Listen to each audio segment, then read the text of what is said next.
The chandelier above glittered like frozen fireworks, its crystal drops scattering warm light across polished mahogany tables. Somewhere near the back, a pianist played Cole Porter, the music soft and smug, as if nothing bad could happen in a place this expensive. I dressed carefully tonight. Ivory silk, empire waist, flat gold sandals, because Daniel had insisted on keeping up appearances. 8 months pregnant, swollen ankles and all, I told myself I still looked radiant. I told myself he'd see that. Maybe remember the woman he fell in love with before things turned sharp. But when we walked into the restaurant, the first thing I saw wasn't a table. It was her, Cassandra. Her hair was perfect, the kind of dark, liquid shine you only see in shampoo commercials. A deep red dress clung to her like it had been poured on. And she was sitting at our table, our reserved table, smiling at Daniel as if I were an afterthought. I froze, hand instinctively over my belly. "Daniel," I whispered. "Why is she here?" He didn't answer. He just guided me forward with a hand at the small of my back, the pressure firm, not gentle. The maitre d' looked nervous. "Your guest insisted she join. Mr. Kingsley said it was fine." Mr. Kingsley, my husband. We sat. Or rather, Daniel sat between us, a king on his throne with 2 queens at war. Cassandra didn't acknowledge me directly. Her eyes skimmed over me like I was a server refilling her water. The first 20 minutes were a blur of champagne flutes clinking on their side of the table, inside jokes I didn't understand, and Daniel laughing a little too loudly. I sipped sparkling water, feeling the air thin around me. Finally, I said, "I don't know why I'm here, Daniel. This feels..." He cut me off. "God, Elena, must you always be dramatic?" I stared at him. "I'm pregnant. With your child. And you bring your..." My voice broke, not because I didn't know the word, but because saying it in public would make it real. Cassandra smirked. "Oh, Elena, you're glowing. Pregnancy suits you." That's when something inside me snapped. "You don't get to talk to me. Not after, Elena." Daniel's voice cracked through the air, loud enough that the couple at the next table glanced over. "After what?" Cassandra tilted her head, all faux innocence. I didn't answer her. I was watching Daniel, watching the jaw clench, the way his fingers tightened around his wine glass. I knew that look. I'd seen it in private arguments, behind closed doors. But here, in this place with crystal chandeliers and perfect piano music, I thought there were boundaries. I was wrong. The sound of it, skin on skin, was louder than the music, louder than the clink of silverware. It was a single, savage crack that seemed to hang in the air. He'd slapped me. I in front of his mistress, I in front of everyone. For a moment, no one moved. My cheek burned, the sting radiating down my jaw. I tasted metal, and my eyes blurred, not from pain, but from the humiliation that flooded my chest like ice water. A waiter froze mid-step. The couple at the next table whispered, their eyes darting. Somewhere, God help me, someone's phone lifted, recording. "Daniel," I said, my voice a whisper. "You hit me. You made me," he hissed, leaning close so only I could hear. "You pushed and pushed," Cassandra's hand was on his arm, nails painted the same red as her dress. "Daniel, everyone's watching." That's when it happened. Something inside me, something soft, shattered. I thought of our baby, of the tiny heartbeat I'd heard just last week on the ultrasound. And I knew, with a cold clarity that chilled me more than the slap, that the man sitting beside me was a danger. Not just to meet up to us. I stood. The chair legs screeched against the floor. "I'm going to the ladies' room," I said, voice steady enough to surprise even myself. He grabbed my wrist, not hard enough to bruise, but hard enough to remind me I wasn't free. I looked at him, really looked, and saw not my husband, but a man who had mistaken ownership for love. "Let go," I said. It wasn't a request. His fingers loosened. I walked, feeling every pair of eyes on me, my belly heavy, my cheeks still stinging. In the hallway near the restrooms, I leaned against the wall, chest heaving. The phone in my bag buzzed. I ignored it. When I finally looked in the mirror, I saw the mark, faint, pink, but undeniable. I thought of my mother, how she'd once told me, "The first time they hit you is the last time they should ever get the chance." When I emerged, the pianist was still playing. The world hadn't stopped. But at one table, a young woman was hunched over her phone, her face lit by the glow of a video. My video.it had already started spreading. I could tell by the way she gasped and whispered to her date, "Oh my God, that's him, the Kingsleys." I passed Daniel without a word. Without even glancing at Cassandra, I walked straight out into the cool night, each step steadier than the last. Behind me, I could hear Daniel calling my name, but I didn't stop. Outside, a light drizzle began to fall, dotting my silk dress. For the first time in months, I didn't care if it ruined anything. In my head, there was only one thought, over and over: this ends tonight. And somewhere, deep down, a new voice answered back, quiet, certain, and unlike any version of me he'd ever known. He has no idea what's coming. The rain turned heavier by the time I reached the curb, soaking my hair, my dress, and whatever illusion of dignity I'd walked out with. I didn't have a plan, just the raw instinct to get away. The doorman whistled for a cab. As I slid in, I caught my reflection in the glass. Cheeks blotched, mascara bleeding into a soft bruise of shadow. The image didn't belong to the Elena I'd once known. "Where to, ma'am?" the driver asked. I hesitated. Home meant him. I couldn't go there. Not tonight. "My sister's. Uptown," I said. The city blurred past, neon lights streaking. Like a reel of memories I hadn't asked to watch, the first flashback hit at a red light point 2 years ago. Same city, but I was glowing in a different way. Newly married, in love, believing the world had placed me exactly where I belonged. Daniel had been attentive then, in ways that made every other man seem clumsy. He knew how I took my coffee, remembered the names of my childhood friends, even bought me flowers on Wednesdays because, as he said, Mondays are too obvious. We met at a charity gala. I was managing the silent auction. He was the handsome donor who bid twice the asking price just to keep me talking. We left that night with his jacket draped over my shoulders and his number scribbled on my palm in ink that smudged like a secret that he was charming. Everyone said so, but even charm can be a kind of leash. Another memory, sharper this time. A dinner party at his colleague's brownstone. I told a story, nothing scandalous, about my college days, and Daniel's smile had faltered. Later, in the kitchen, away from guests, he'd leaned close, voice low. "Next time, keep the past to yourself. Makes you sound messy." I'd laughed it off, telling myself he just wanted to protect our image. But it wasn't the last time he corrected me, or the last time I changed a story to keep his approval. The cab jolted to a stop. The driver glanced at me in the rear view. "You okay?" I nodded, lying. "Yeah." We pulled up to Mia's apartment building, a red brick walk-up with a flickering light in the entryway. I climbed the stairs, my hand on the railing, the baby kicking as if to remind me I wasn't alone. Mia opened the door before I knocked twice. She took one look at me, and her face tightened. "What happened?" I shook my head. Can I stay here tonight?" She stepped aside. "No more questions, at least not yet." That's the thing about sisters. They read you like a diary they've already memorized. Inside, the warmth made me shiver harder. I sank onto her couch, the cushions swallowing me. Mia disappeared into the kitchen and returned with a towel. "Elena," she said softly, sitting beside me. "Is that a handprint?" The words sat between us, heavy as a confession. I didn't answer right away. Instead, I stared at the steam curling from my tea. "Finally," I said, "he hit me. In public." Her jaw clenched. "I'll kill him." I gave a bitter laugh. "Get in line." Mia didn't push. She let me talk, and the words spilled out, not just about tonight, but about all the small fractures that had built up over the years. The time he'd tracked my phone because he worried. The way he'd cut me off mid-sentence when we were with his friends. The backhanded compliments about how I was glowing now that I was finally taking care of myself. And how I'd let it all slide because I thought that's what love was. Adjusting, compromising, keeping the peace. But the worst memory wasn't the slap. It was from 3 months ago, when I told him about the baby's heartbeat at the doctor's office. I'd expected joy, maybe even tears. Instead, Daniel had just nodded, distracted, and said, "That's good. Healthy kids make for healthy heirs." It wasn't about us. It wasn't about love. It was about legacy. About control. I stared at Mia's bookshelf, letting the words hang there. My tea had gone cold, my fingers wrapped around it anyway, as if the cup could anchor me. Mia finally said, "You're not going back." It wasn't a question that I wanted. To say no, I wasn't. That I was done.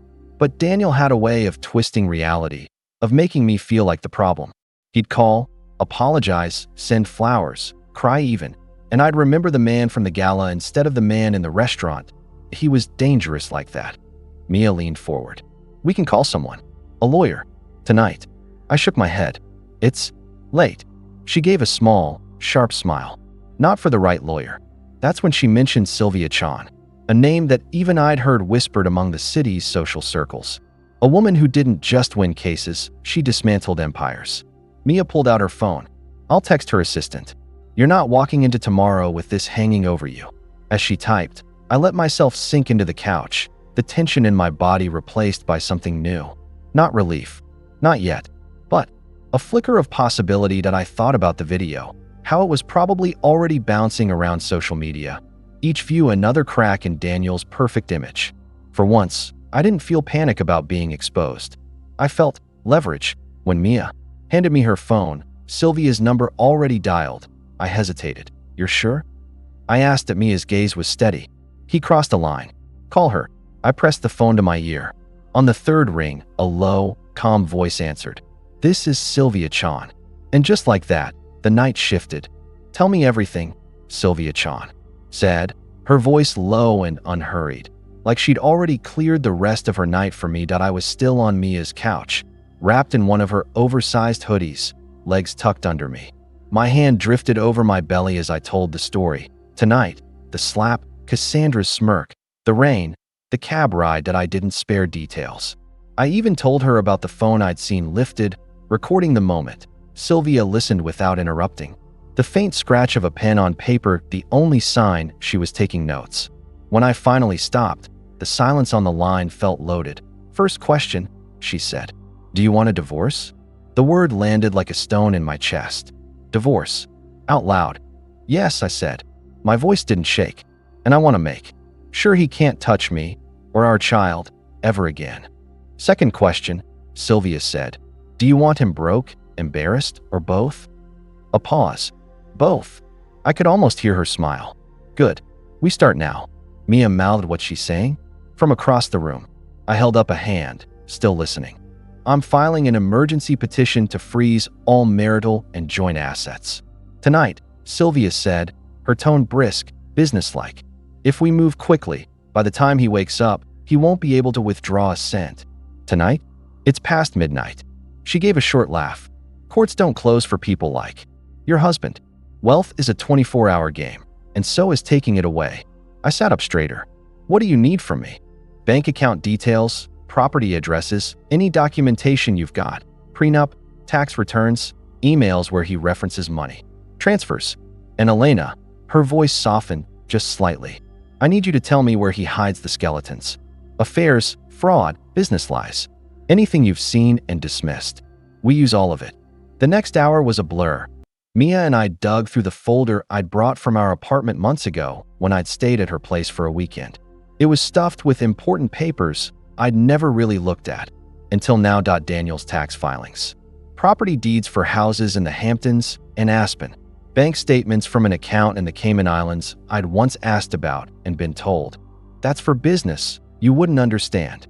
I understood now that I scanned everything to Sylvia's secure email.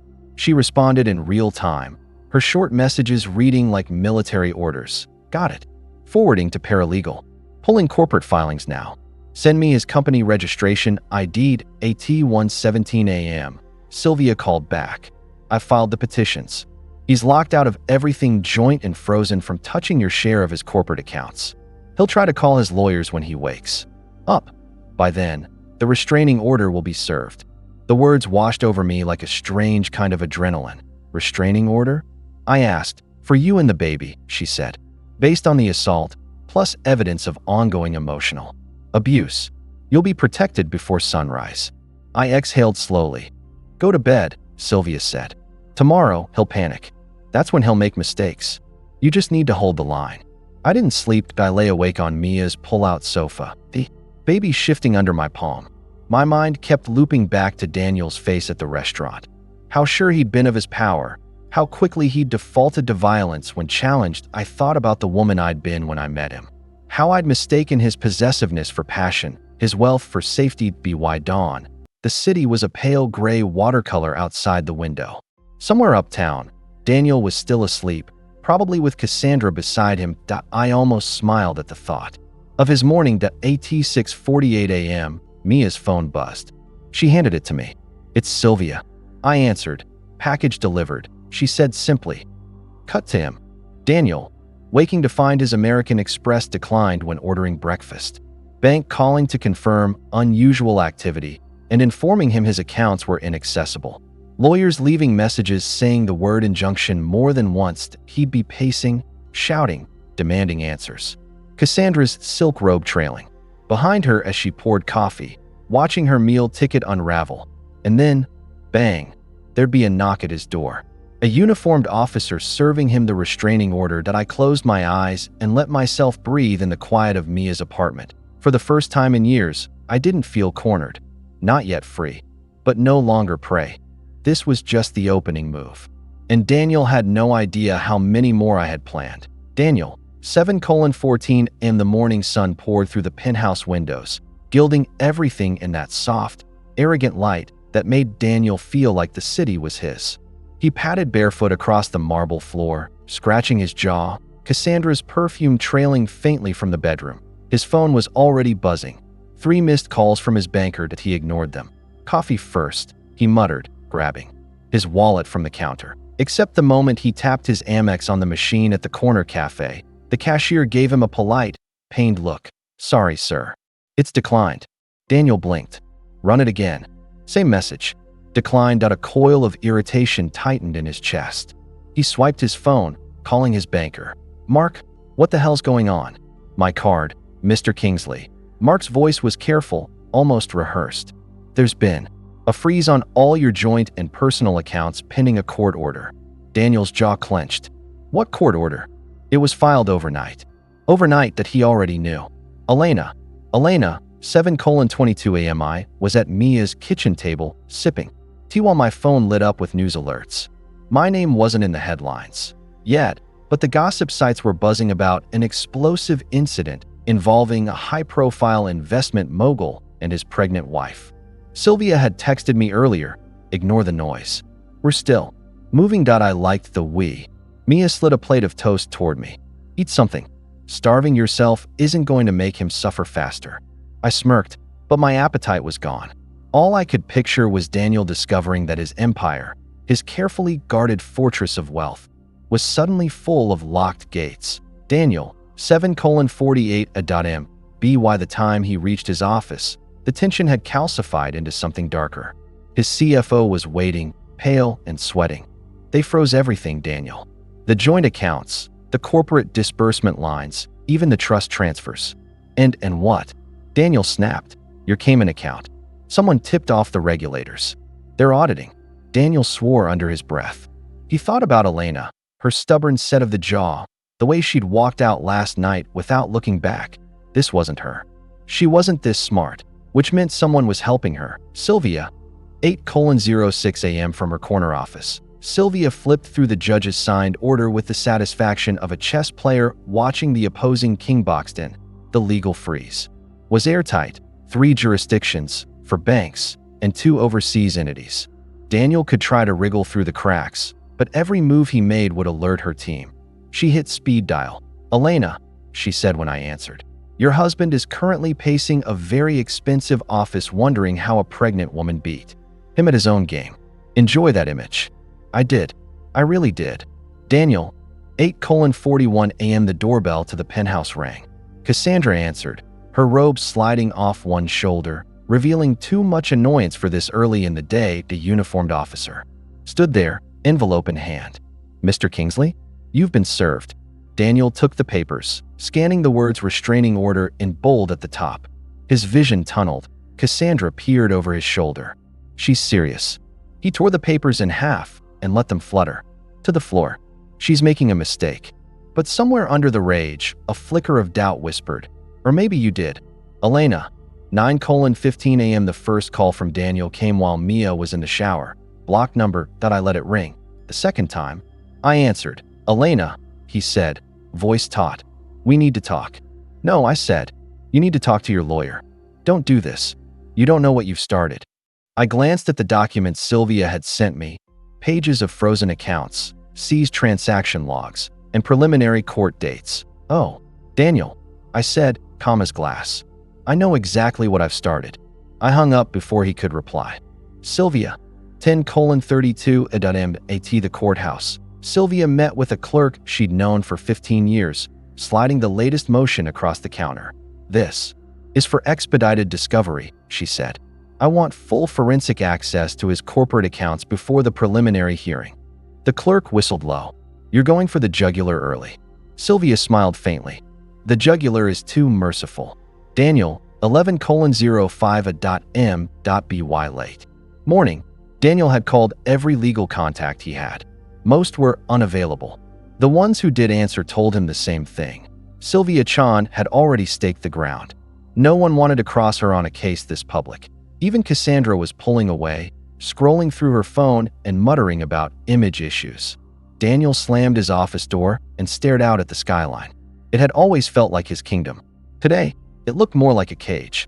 That was the first day his power slipped, and the first day I realized I could actually win. The first thing Daniel heard was the shrill, mechanical beep of his bedside phone. Not the comforting tone of Cassandra's voice, not the warm gurgle of coffee brewing downstairs, just the cold, bureaucratic chime of reality barging into his bedroom that he reached for the phone, blinking against the pale strip of light leaking through the curtains. "Mr. Wallace?" The voice on the other end was tight, rehearsed. "This is Amanda from First National. Just wanted to confirm if you're aware that 3 of your recent transactions have been declined." Daniel sat up so fast the sheet tangled around his waist. "Declined," he barked, his voice still thick from sleep. "That's impossible. Run them again. We've already tried twice. The system flagged your account for review. There may have been unusual activity." Unusual activity. The words landed like a slap. He was halfway through demanding a manager when another call buzzed in. A banker from his investment firm. Same tone, same polite suffocation of bad news. "Frozen assets. Temporary hold. Review board." By the time Cassandra appeared in the doorway, silk robe draped just so, her expression had curdled from curiosity to irritation. "What's going on?" she asked, her voice sugar-coated with that dangerous, brittle calm. Daniel raked a hand through his hair. "It's nothing. Hey, glitch. A glitch that has every card in this house declining? The doorman couldn't even run the tip I left him last night." Her robe swayed as she stepped in, crossing her arms. The faintest crease had formed between her brows, a warning sign he'd learned to read like scripture.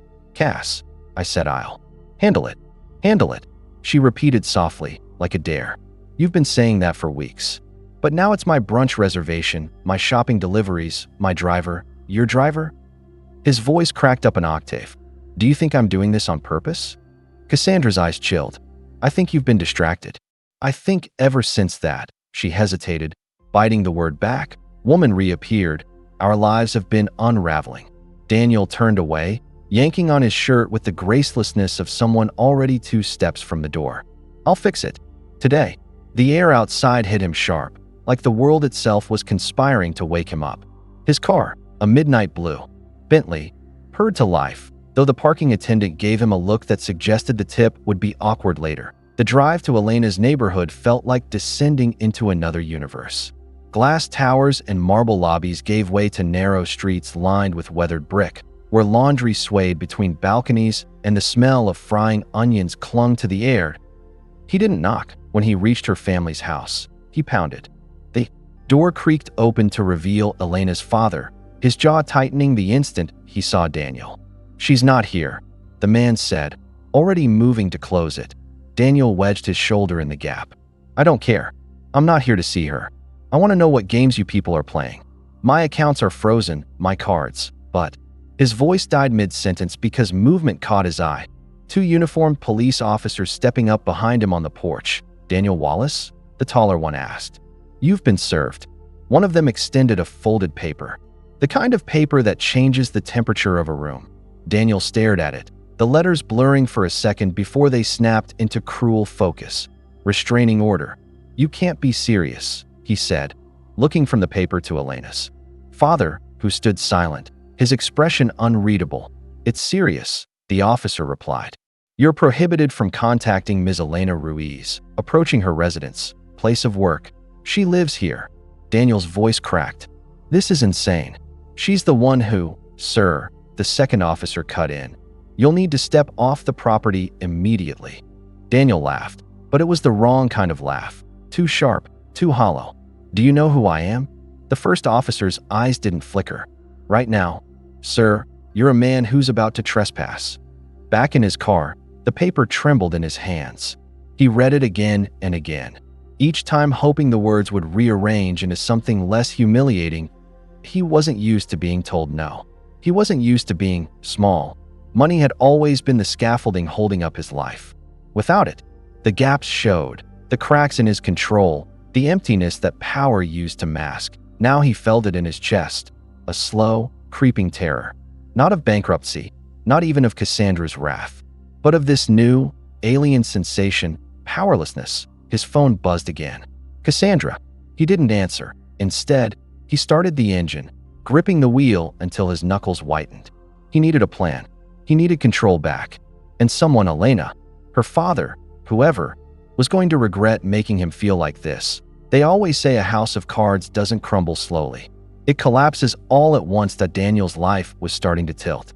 And the most unexpected hand to push it wasn't mine. It was hers, Cassandra. The name still burned in my throat when I thought of her. The woman who, for months, stood at Daniel's side while my world caught fire. The one who smirked at me from the courthouse steps like she'd already won. The one who believed every cruel thing he said about me. I never thought she'd called. It was 2 weeks after the restraining order hearing. Daniel's face had started appearing in tabloids with words like fraud, embezzlement, and perjury floating beside his picture. I'd kept my head down, following my lawyer's advice. The less I said, the better. But that didn't mean I didn't watch. I saw every article, every thread, every crack forming in his perfectly curated image. That I was in my apartment that night, my own place, finally, halfway through reheating leftover pasta, when my phone buzzed with an unknown number. Normally, I'd ignore it, but something in me, some old instinct I thought I'd buried, made me pick up. Hello. Silence at first. Then, Elena. I froze. That voice. I'd only ever heard it in person, dripping with condescension, coated in the kind of pity you reserve for someone you think you've beaten. But tonight it was different. Tight. Careful. Cassandra. A pause. She breathed out like my saying her name hurt. We need to talk. I almost laughed. We? I think you mean you need to talk. Her voice sharpened. I'm not doing this over the phone. Meet me. Tomorrow. Noon. Café Amour, downtown. I should have said no. Every sane bone in my body screamed it. But sanity had never been the driving force in my dealings with Daniel or anyone orbiting him. And there was something in her tone.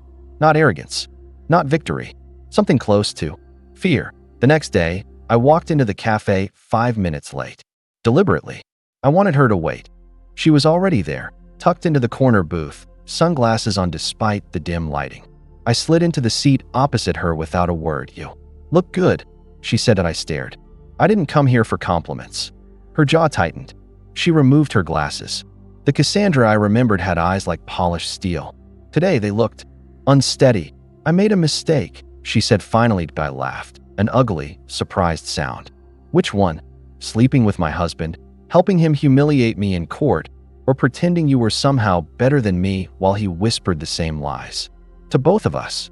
She flinched, just slightly, but recovered. He told me you destroyed him, that you were after his money, that you'd never loved him. I believed him, because I wanted to.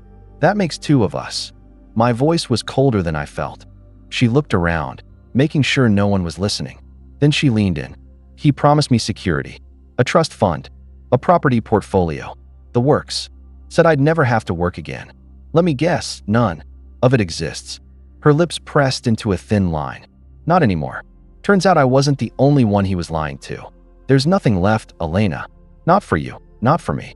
He's selling assets under fake names, hiding accounts offshore. If he goes down for the fraud charges, anyone tied to his transactions could go with him. Anyone like you. She nodded once. Which is why I need immunity. And you're my way to get it. I sat back. And what do I get in return? Cassandra didn't hesitate. Evidence. Emails. Bank transfers. Wiretap recordings. Things that make what you have now look like a parking ticket. It was a good offer. Too good. What's the catch? She swallowed. The catch is I give it to you now, you go to your lawyers, and when the DA comes sniffing, you tell them I was cooperative from the start, that I came to you before the storm hit. I let the silence hang between us. I could feel her watching me, measuring whether I'd bite. You're not doing this for me, I said finally. No, she admitted. I'm doing it because if I don't, I'm going to prison. And Daniel? He'll let me rot, just like he's letting you. The truth of it rang in my chest like a bell. Daniel didn't love anyone, not really. He collected people, used them, discarded them. We were just two different versions of the same mistake. You know, I said quietly, part of me wants to see you burn with him. Her voice dropped. And part of you wants to win. Back at my apartment, I opened the envelope sheet, slid across the table before she left. My hands shook, not from fear, but from the raw, electric sense that the ground had shifted. Inside were printouts of emails between Daniel and a shell company in the Caymans. Bank statements showing transfers that matched dates. I remembered him claiming he was too broke to pay for our mortgage. And then a USB drive. I plugged it in. The first file was audio. Daniel's voice, calm, calculated, speaking to someone I didn't recognize. She'll fold if you push her hard enough. Elena's not built for war. My stomach twisted. Another recording, Daniel and Cassandra. His tone was colder than ice. You're useful to me now, he told her. When you're not, I'll make sure you disappear. Don't think you're special. Even through the tinny playback, I could hear the sharp inhale she must have taken by the end of the night. I knew two things. Point one, Cassandra wasn't bluffing. This was nuclear-level evidence. Enough to turn the DA's investigation into a criminal wildfire. Point two, aligning with her was a gamble. If the DA saw us as conspiring, we could both go down. I didn't sleep. Not really. I just lay there, staring at the ceiling, replaying Daniel's words over and over until morning light spilled across my floor. The next day, I called my lawyer. I told him about Cassandra's offer, sent him encrypted copies of the files. His voice stayed calm, but I heard the shift, the cautious excitement of a man who just realized he had the upper hand. This changes everything, he said. I know. Elena, are you prepared for what happens next? I thought about Cassandra, sitting across from me, fear hidden under expensive makeup. I thought about Daniel, still walking into court like he owned the air everyone breathed. I thought about the years I'd spent living in the shadow of a man who built his empire on lies. Yes, I said. I'm ready. 2 days later, Daniel's face was back on the news. Not smiling this time. The anchor's voice was grave. Sources close to the case have revealed that prosecutors are reviewing new evidence linking Daniel Cross to offshore accounts and fraudulent asset transfers. This comes amid rumors of a former associate turning state's witness. Cassandra's name wasn't mentioned. Mine wasn't either. But we both knew. The fuse had been lit, and for the first time in a very long time, I felt something I hadn't dared to feel. Hope. The smell of vanilla cake and fresh lilies filled the air, mingling with the soft hum of laughter. The living room was a riot of pastel balloons, neatly wrapped gifts stacked high on the coffee table. Cameras clicked. Voices cooed. Hands reached for her belly like it was a good luck charm. Elena smiled. She had trained herself to smile. She even laughed at the right moments, pressing her hand to her round stomach as if basking in some fairy tale glow. But beneath it all, a tight coil wound inside her chest, pressing against her ribs with every polite hug and every congratulatory pat. She could hear them. Not their actual words, but the whispers that lived just outside the edge of the party. Poor thing. Daniel's going to ruin her in court. Did you read that op-ed? The one calling her unstable. It wasn't paranoia. She had seen the headlines herself. Estranged wife unfit to raise child. One had blared in bold type. Daniel's smear. Campaign was everywhere. Thinly veiled concern pieces, leaked private messages taken out of context, even fabricated stories about late-night outbursts. Eli, come take pictures with your aunties, someone called. She turned, forcing the smile back on. Cameras flashed. For a second, she let herself anchor to the sight of her friends. Real friends. The ones who had stayed when things got ugly, crowding around her. They didn't care about the tabloids. They cared about her. Still, the words pulsed at the back of her mind. Unstable. Unfit. Dangerous. Later, when the cake had been cut and the last guest had drifted away, Elena stood alone in the quiet aftermath. The balloons bobbed gently in the air-conditioned breeze. Wrapping paper littered the carpet. She let herself sink into the couch, her hands instinctively covering her belly. "Baby," she whispered, "I'm going to protect you, no matter what I have to do, no matter what it costs me." It wasn't a promise made in desperation. It was a vow. The doorbell rang. She wasn't expecting anyone, and for a second, a familiar ripple of anxiety tightened her throat. When she opened the door, no one stood there, just a small manila envelope lying on the welcome mat. She stared at it, pulse quickening. No return address, no note, just her name scrawled in neat, looping letters she didn't recognize. Elena shut the door quickly and carried it to the dining table. Her hands hesitated on the seal before she tore it open. Inside, papers, dozens of them.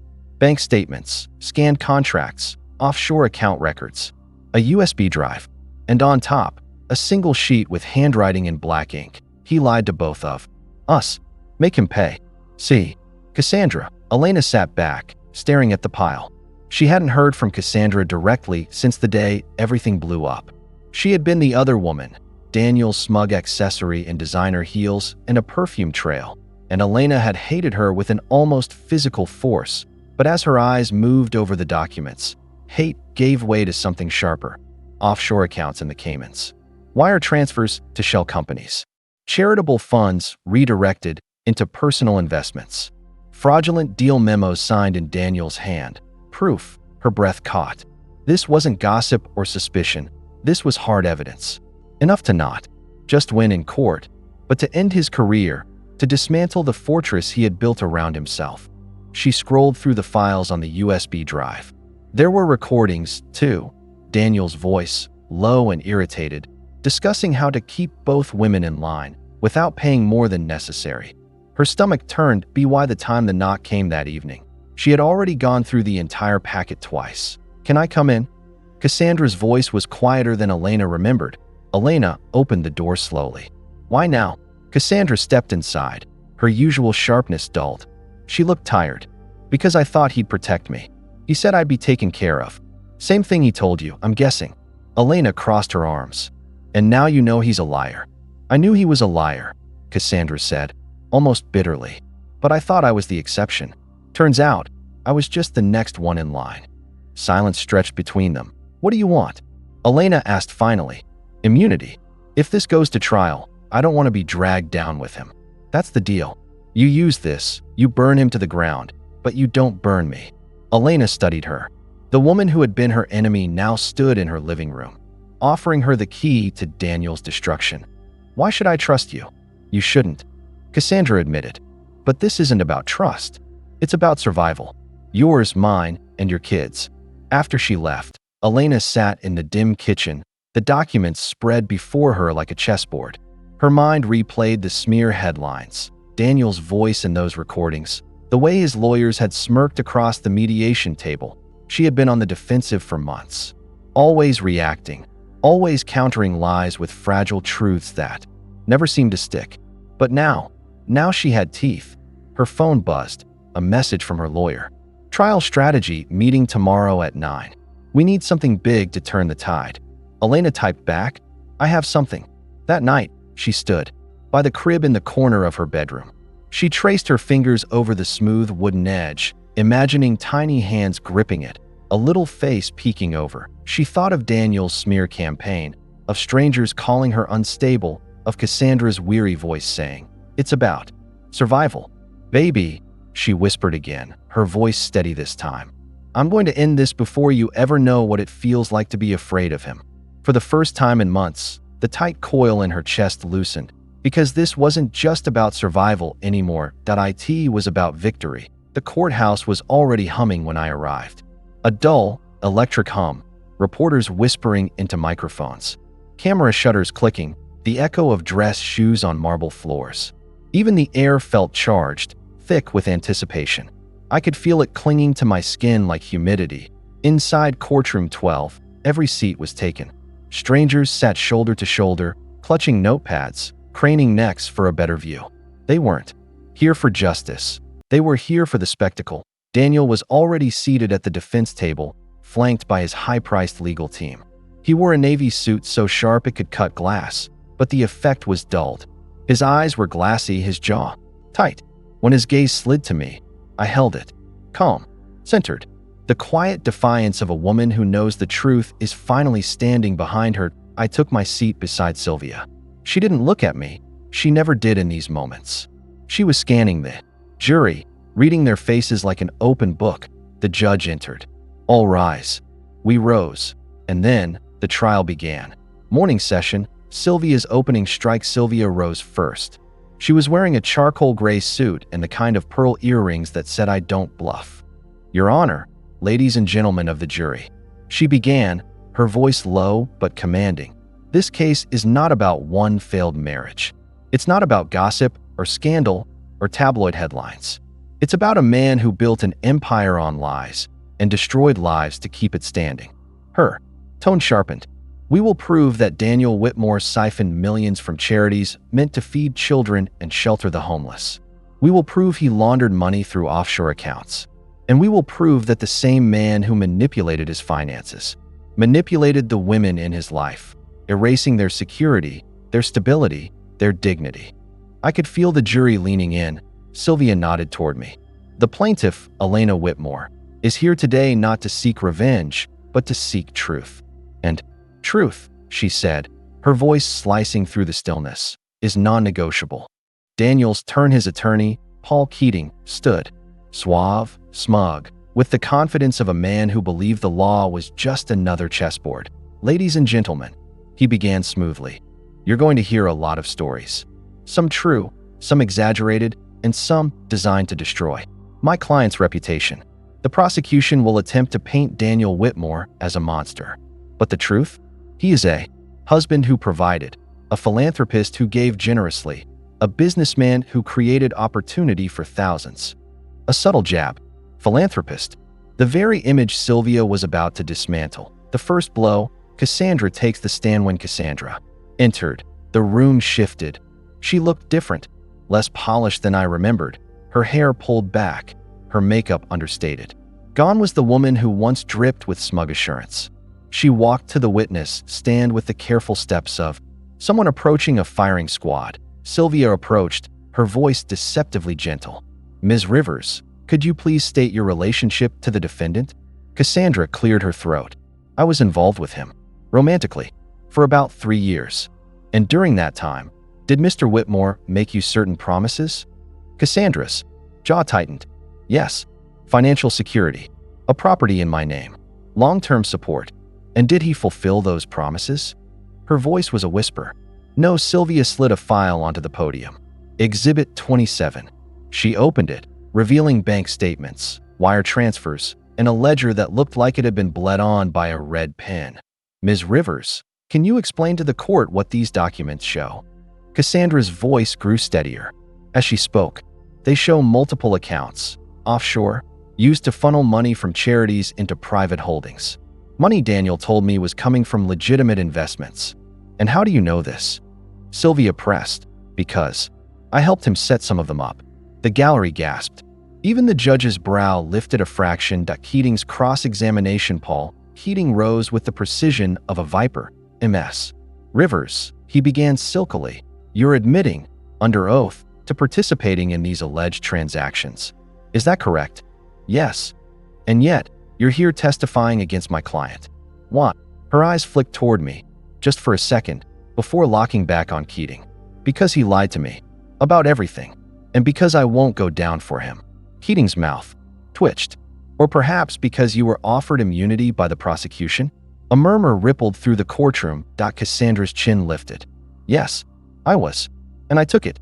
Because the truth matters more than protecting Daniel Whitmore." Midday recess. The glare during lunch break. I felt Daniel's eyes on me as I walked past him toward the hallway. "Elena," he said under his breath. I stopped. "Don't. You think you've won already? This isn't over." I leaned closer, keeping my voice low. "It's over for you the moment the jury sees who you really are." His expression didn't change, but his knuckles whitened where his hands rested on the table. Afternoon session. The dagger evidence. Sylvia returned with the kill shot. "Your Honor, The prosecution calls Elena Whitmore to the stand. My heart pounded, but my face stayed serene. I swore in, sat, and waited. Mrs. Whitmore, Sylvia began. You've seen the bank records, the testimony. But I'd like to take the jury back further. Back to the beginning of your marriage. How did Daniel present himself? As generous, as successful, as safe. And when did that change? I met Daniel's gaze. When I realized his generosity was performance, his success was stolen, and his safety was an illusion. Sylvia moved to the projector, displaying a flowchart of accounts. Mrs. Whitmore, are you familiar with these transfers? Yes. Cassandra gave them to me. They show Daniel siphoned over $4.3 million from the Children's Relief Fund into a private account registered under a shell corporation in the Caymans. Gasps again. And what happened when you confronted him about this? He told me I'd misunderstood, that I was stressed, that maybe I should rest more, which was his way of saying shut up and look the other way. Closing moments. The storm cloud by the end of the day. The jury had been handed a story in razor-sharp pieces. Cassandra's betrayal, Daniel's fraud, my testimony of manipulation and intimidation, Sylvia's final words before adjournment cut through the air. This is not the face of a man wrongfully accused. This is the face of a man who has finally been caught. The gavel came down.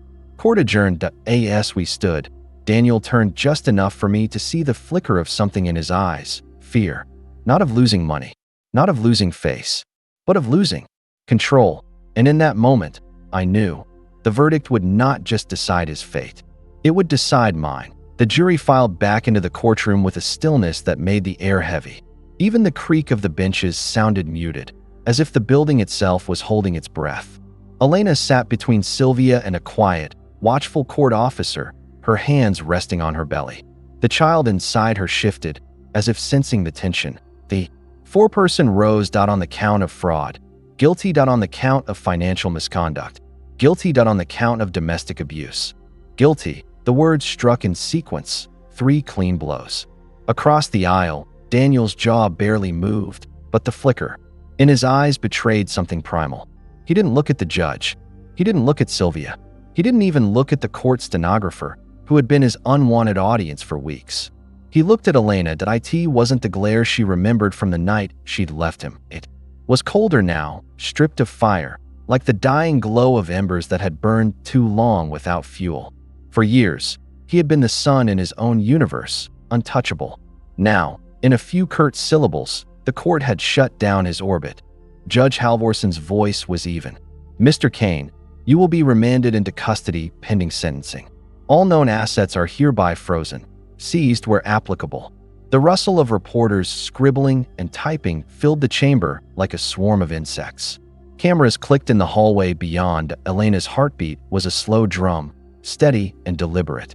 She'd expected to feel something, triumph, vindication, even joy, but what came instead was a hollow wave of relief, followed by exhaustion so deep it made her want to close her eyes and sleep for a week.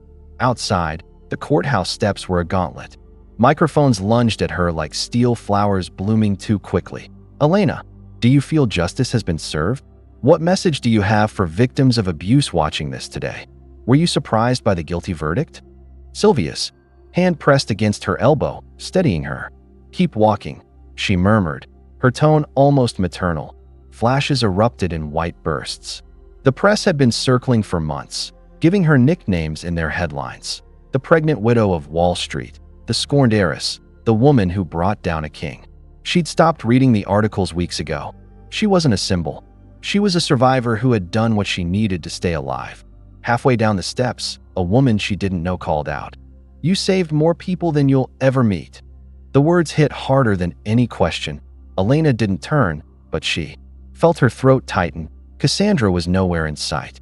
She hadn't been in the courtroom for the verdict, and Elena suspected that was intentional. The last Elena had heard, Cassandra had signed the transfer papers for her new identity, liquidated her own accounts, and booked a one-way flight out of the city. No forwarding address. No goodbyes. It was fitting. Some people survive by disappearing. Elena wished her well. That evening, the city was loud, but her apartment was quiet. The baby shower gifts were stacked neatly against one wall. Pastel blankets, impossibly small shoes, an unopened stroller box. She brewed herself tea she didn't drink, staring out at the skyline. Somewhere in the direction of the detention center, Daniel sat in a holding cell, stripped of his suit, his cufflinks, his phone, his carefully cultivated armor. She wondered if he still thought he could win. The trial had taken more than it gave. Yes, he'd been convicted. Yes, his assets were gone, his reputation poisoned beyond repair. But there was no undoing the nights she'd stayed awake listening for footsteps, no restoring the trust she'd once had in her own judgment. Survival wasn't glamorous. It was messy. It was paperwork and therapy appointments and learning to breathe without bracing for impact. She thought of the charity accounts he had bled dry, the offshore ledgers Cassandra had dug up, the way Sylvia had placed each document. In front of the jury like a slow, precise unmasking. If Daniel had been a king, it hadn't been Cassandra or Sylvia or the press that dethroned him. It had been Elena's refusal to stay silent. The sentencing was set for 6 weeks later. Elena knew she wouldn't attend. The verdict had been enough. She didn't need to watch him hear the number of years. That was for the record, not for her. By then, her son would be only weeks from entering the world. She wanted his first days to be free of cameras, reporters, courtrooms, and chains clinking as bailiffs walked past. The city would move on to its next scandal. Daniel Kane would be a name spoken in past tense, a cautionary tale at finance conferences, and Elena? She would still be here. Breathing. It rained that night, soft and steady against the windows. She sat in the nursery, a small lamp casting warm light over the room. The crib was already assembled. The walls were painted a pale gray that felt calm, unaligned with either of the extremes she'd known in the past few years. She ran her hand over the edge of the crib. "You'll never know him," she whispered. Somewhere in the distance, sirens wailed. The city kept moving, its pulse unbroken. Elena leaned back in the chair, one hand resting on her belly. The war was over. The scars would stay, but the battleground had been cleared. Tomorrow, she would call Sylvia and thank her again. Tomorrow, she would send one last encrypted message to Cassandra. No words, just a single sunflower emoji. They'd shared that symbol once, in a quiet cafe, when talking about facing the sun even after long nights. Tonight, though, she allowed herself to rest. For the first time in years, she didn't feel watched. For the first time, the silence was not a warning but a gift. The jury filed back into the courtroom with a stillness that made the air heavy. Even the creak of the benches sounded muted, as if the building itself was holding its breath. Elena sat between Sylvia and a quiet, watchful court officer, her hands resting on her belly. The child inside her shifted, as if sensing the tension. The four-person rose. On the count of fraud, guilty. On the count of financial misconduct, guilty. On the count of domestic abuse, guilty. The words struck in sequence, 3 clean blows. Across the aisle, Daniel's jaw barely moved, but the flicker in his eyes betrayed something primal. He didn't look at the judge. He didn't look at Sylvia. He didn't even look at the court stenographer, who had been his unwanted audience for weeks. He looked at Elena. It wasn't the glare she remembered from the night she'd left him. It was colder now, stripped of fire, like the dying glow of embers that had burned too long without fuel. For years, he had been the sun in his own universe, untouchable. Now, in a few curt syllables, the court had shut down his orbit. Judge Halvorson's voice was even. "Mr. Kane, you will be remanded into custody pending sentencing. All known assets are hereby frozen, seized where applicable." The rustle of reporters scribbling and typing filled the chamber like a swarm of insects. Cameras clicked in the hallway beyond. Elena's heartbeat was a slow drum, steady and deliberate. She'd expected to feel something: triumph, vindication, even joy, but what came instead was a hollow wave of relief, followed by exhaustion so deep it made her want to close her eyes and sleep for a week. Outside, the courthouse steps were a gauntlet. Microphones lunged at her like steel flowers blooming too quickly. "Elena, do you feel justice has been served? What message do you have for victims of abuse watching this today? Were you surprised by the guilty verdict?" Sylvia's hand pressed against her elbow, steadying her. "Keep walking," she murmured, her tone almost maternal. Flashes erupted in white bursts. The press had been circling for months, giving her nicknames in their headlines. The pregnant widow of Wall Street, the scorned heiress, the woman who brought down a king. She'd stopped reading the articles weeks ago. She wasn't a symbol. She was a survivor who had done what she needed to stay alive. Halfway down the steps, a woman she didn't know called out, "You saved more people than you'll ever meet." The words hit harder than any question. Elena didn't turn, but she felt her throat tighten. Cassandra was nowhere in sight. She hadn't been in the courtroom for the verdict, and Elena suspected that was intentional. The last Elena had heard, Cassandra had signed the transfer papers for her new identity, liquidated her own accounts, and booked a one-way flight out of the city. No forwarding address. No goodbyes. It was fitting. Some people survive by disappearing. Elena wished her well. That evening, the city was loud, but her apartment was quiet. The baby shower gifts were stacked neatly against one wall. Pastel blankets, impossibly small shoes, an unopened stroller box. She brewed herself tea she didn't drink, staring out at the skyline. Somewhere in the direction of the detention center, Daniel sat in a holding cell, stripped of his suit, his cufflinks, his phone, his carefully cultivated armor. She wondered if he still thought he could win. The trial had taken more than it gave. Yes, he'd been convicted. Yes, his assets were gone, his reputation poisoned beyond repair.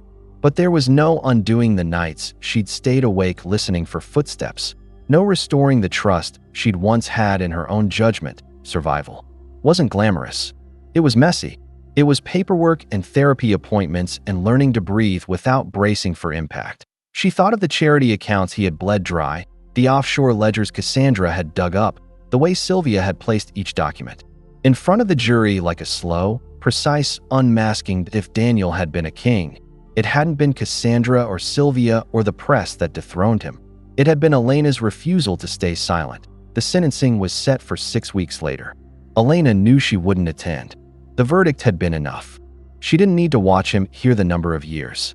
That was for the record, not for her. By then, her son would be only weeks from entering the world. She wanted his first days to be free of cameras, reporters, courtrooms, and chains clinking as bailiffs walked past. The city would move on to its next scandal.